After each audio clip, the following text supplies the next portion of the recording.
live! Greetings, I'm Rob Chappers. And I'm the captain. And we got more new beautiful Gibsons here at Andertons in the sunny heart of Guildfordshire. And it genuinely is sunny today as well. So we started reviewing the series of 2017 Les Pauls by doing what you could do if you were shopping at the top end. And we looked at the Les Paul Standard and the Les Paul Traditional, which if you haven't seen that video, go check out the one before this.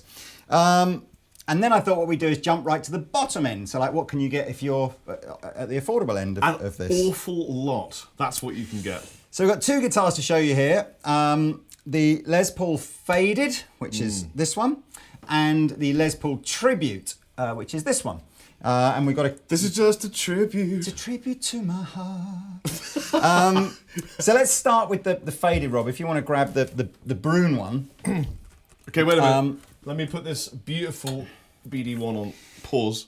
And we've basically, what we're going to do in this series of videos is kind of show you the traditional spec version and the high performance spec version of each model as we go through. If they are new to the Gibson thing, it's something they've been doing for the last couple of years, which is where there's kind of two versions of every guitar in the range. Traditional one with features that you might have expected to see from the the 50s and the 60s, and a high performance one with features that are very much about 2016, 2017. Yeah.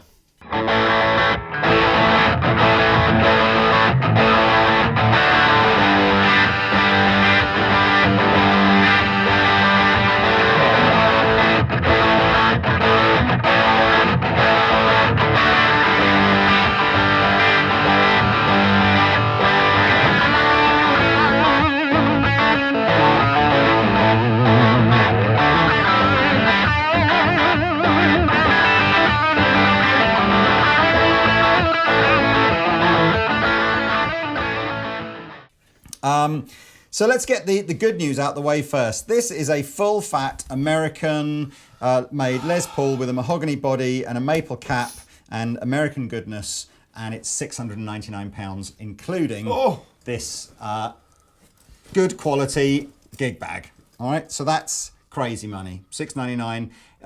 There are some guitar brands out there that can't even make Far Eastern guitars for that kind of dough. Absolutely, man. But there we go.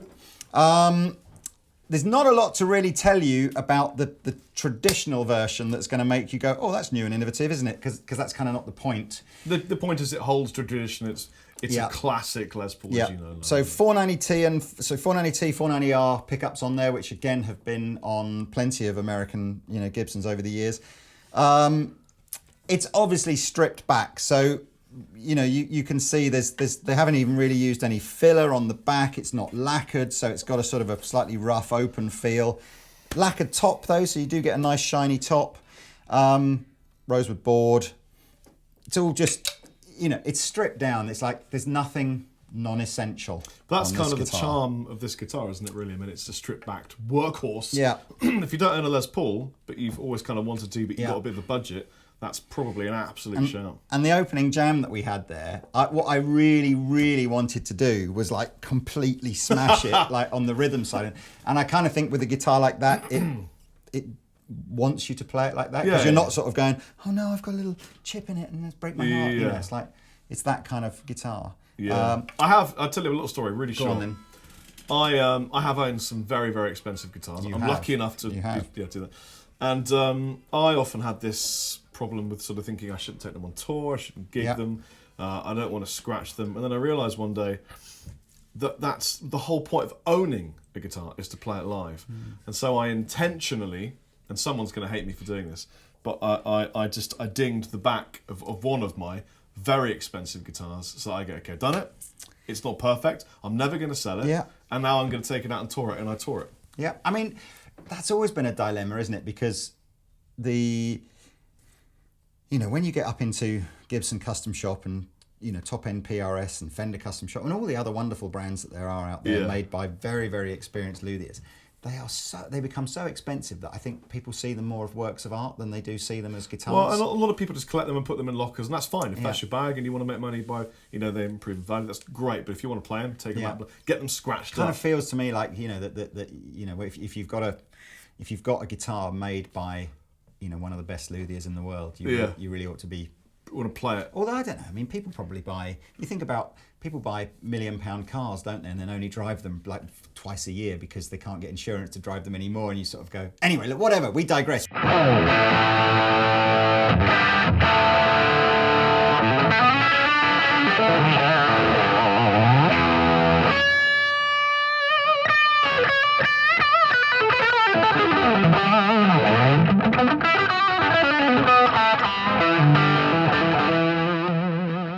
So Rob has a high performance guitar. I'm high performance Rob. You are. So and they are different pickups to what comes in here. They are called the 61R and the 61T. I don't really know what that means. Generally speaking, the high performance guitars have the hotter pickups on them. Yeah, man. What else? Show them the other stuff. Let's that you get just on have a quick listen to these high performance pickups.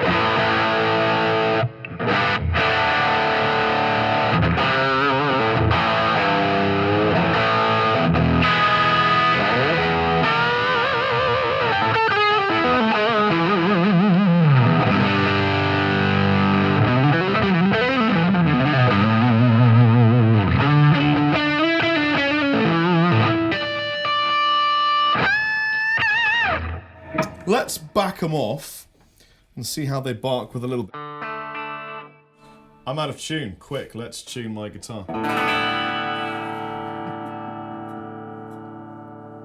It goes to work. It's crazy. It goes to.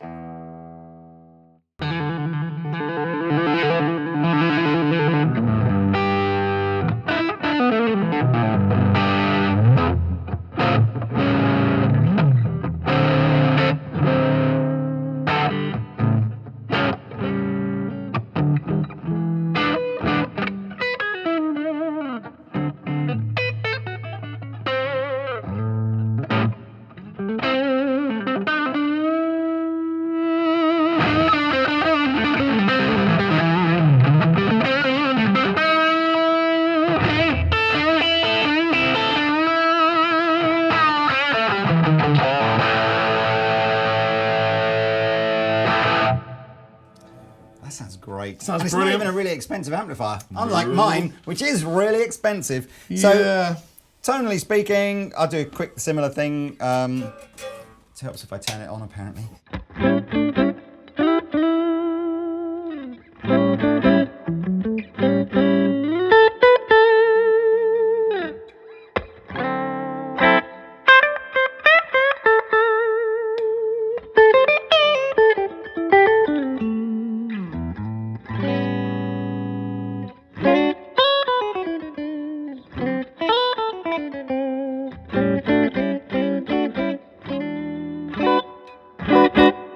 It's got so many good clean sounds in a Les Paul, and yet so many people you associate with them just play it much more raucously, don't they? And I've got a little drive pedal on the floor, which will get it to go.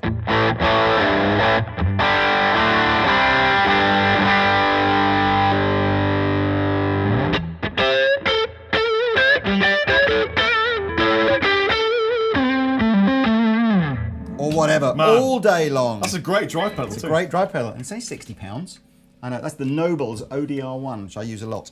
So, look, so that's the faded Les Paul. Now, Rob's version with all the extra stuff, the robot tuning, whistles, the all-access coffee machine, neck joint, you know, the nicer knobs and the more blingy hardware. And I should mention a posher gig bag. So this comes with what's called a high performance gig bag, which is more padded. You mean it has a bigger pocket? Exactly, yes, it has bigger pockets because it performs more highly. And you know, the adjustable nut and all that kind of stuff. So this is $9.99 and this is $6.99. And the next two guitars up in the range that we're then going to show you, and apologies that I've messed up a little here.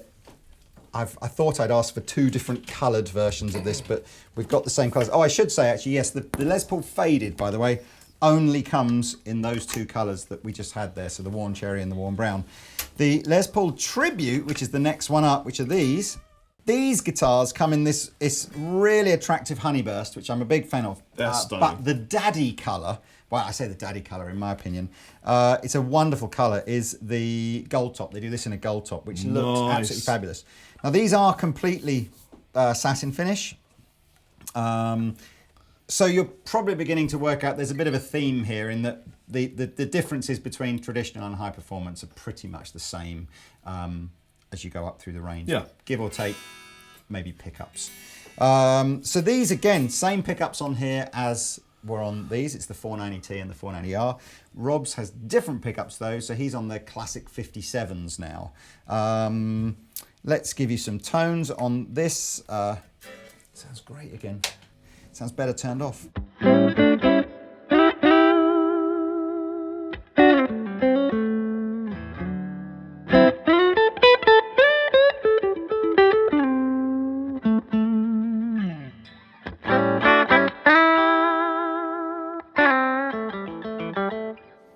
Very similar sounding to the other one.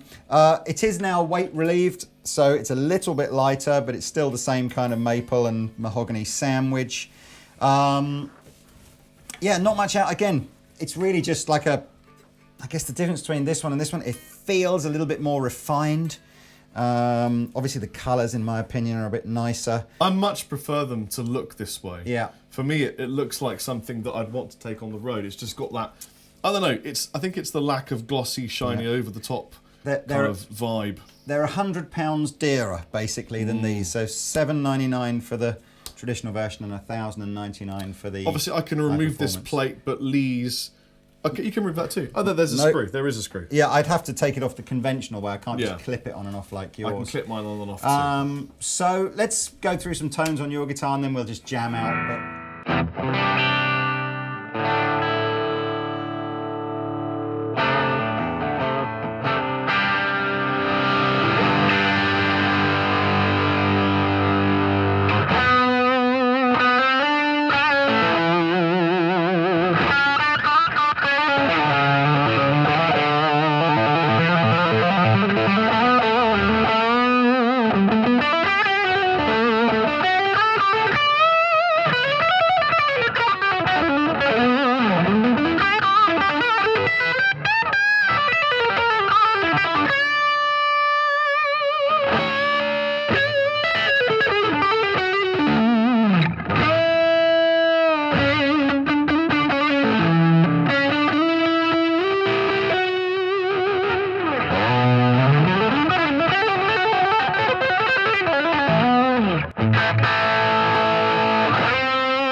Les Pauls just do that?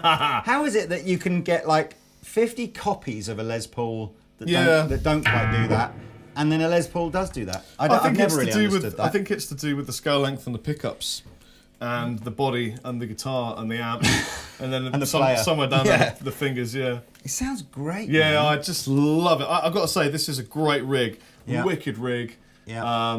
Great amp. I'm using an Angry Charlie just for that bit of feedback there, and then this guitar just plays really well. I noticed again for your £100 extra, you're getting your nicer sort of crown inlays opposed to the dots on these. I said a nicer looking sort of flame top, or like it's not really a flame top, is it? But like a sort of a slightly nicer looking piece of maple, nicer colours. Everything about these is just quality.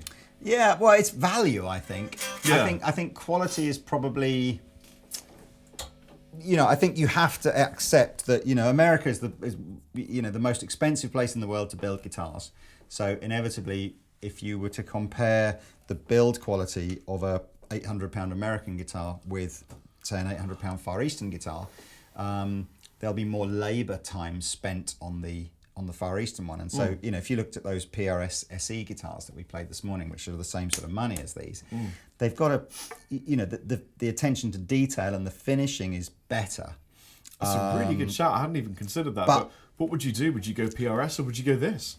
Yeah, I mean, what a decision to make. It's a difficult one, that one, isn't it? Because you sit there sort of going, it's almost like when you go into a restaurant and the PRS would be like, the presentation would just be like amazing and everything, but clearly the ingredients maybe are inferior. I'm really looking forward to see where this goes. Whereas with this is like a sort of a slightly, like, you know, badly presented big pile of spaghetti bolognese, but it's the best spaghetti bolognese you've ever had.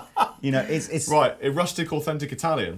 I think rustic is a great word for this, and authentic, because it's a real deal. You know, it's a real deal Les Paul. It's beautifully presented. But if you're going to go over this with a magnifying glass, and particularly because they're not using obviously a filler and all that kind of stuff, you are inevitably going to go, well, you know, there are other guitars that, you know, where you know, the finishing detail is better. I think in fairness, you know, you can't, I should say as well, you can't compare the attention to detail and the finish quality on these guitars to the Les Paul Standard and the Les Paul Traditional, because they are flawless. Yeah, they are. You know, you know, when you're talking about getting into this sort of your closer to £2,000 to £2,500, you know, they're a different beast really in terms of attention to detail and finish quality. These are a little bit rough and ready, but in almost like a, what's the right word? Almost in an attractive way. You know, it's like part of the charm, isn't it? That you sort of think, well, can I just be honest and say I don't find them in any way rough. I think they're just perfectly made. I mean, even if you look down the side here, down the side of the neck where the join is, I mean, you know, there's nothing really that shows you that it's rough. It's just there's less on it. Yeah, maybe rough is the wrong word, but I know some people. There are some kind of guitar players that just want to stick the guitar around their neck, strum it, rock it, jump around and go like, yeah, man, this is a great guitar and I sound amazing. Yeah. And there are other guitar players who literally will go, oh, I'm just going to have a look. There's, you know, see the nut there? It's not, hasn't quite been cut completely perfect. Yeah. And then you sort of go, and if you're, I didn't mean that in any way derogatory to the latter there, but if that's the kind of person that you are, probably these guitars aren't for you. Yeah. If you're like do you know what? As long as the thing looks cool, sounds great, stays in tune, does the basic fundamentals properly. If you like rock and roll, then these are probably these are a fantastic guitar. We spent a lot of time playing guitar at the beginning of this video. We did. So probably some of it will go at the end of this video. And I've definitely been Rob Chapman. And I've definitely been the captain. And enjoy.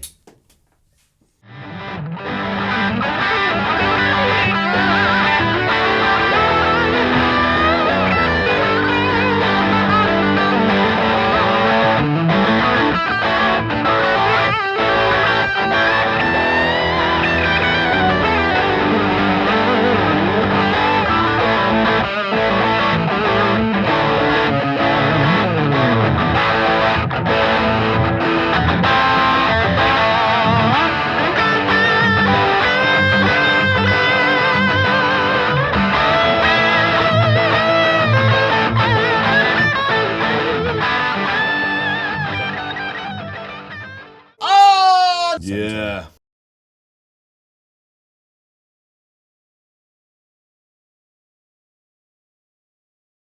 If you've got a full fat spaghetti bolognese, you can completely smash it. All right. Yeah. Yeah. If you like rock and roll, then definitely smash it. All right.